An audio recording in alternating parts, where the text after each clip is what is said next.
Seize नहीं किया गया, कभी हिस्ट्री में आतंकवादियों के घरों को खत्म करने का, तबाह करने का काम किसी सरकार ने नहीं किया, वो मोदी सरकार ने की। आतंकवादियों को सबक सिखाना, ये एक मैसेज जो है वो मोदी सरकार ने कहीं ना कहीं पाकिस्तान को दे दिया।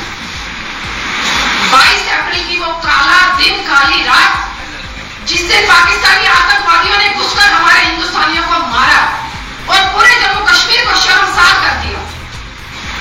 जम्मू कश्मीर में अभी भी मैं देख रही थी, टूरिज्म का कहीं भी टूरिस्ट नहीं दिख रहा।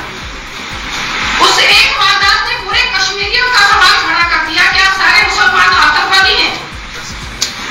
इसका जवाब आप लोगों ने प्रोटेस्ट के जरिए दे दिया। आप सड़कों पर निकले, आपने कहा कि हमें आतंकवाद पसंद नहीं है, हमारे टूरिस्टों के साथ जो हुआ है हम बर्दाश्त नहीं करेंगे, उसके लिए आपको सल्यूट। ऑपरेशन सिंदूर के माध्यम से मोदी जी एक ऐसे प्रधानमंत्री हैं, पहले प्रधानमंत्री जिन्होंने पाकिस्तान के घर के अंदर घुसकर उनके 9 आतंकवादी कैंपों को तबाह कर दिया,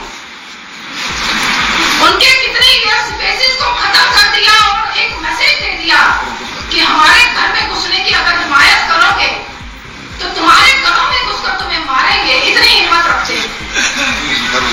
अब मैं कुछ पॉइंट्स आपके सामने रखूंगी जो मोदी जी ने सशक्त भारत बनाने के लिए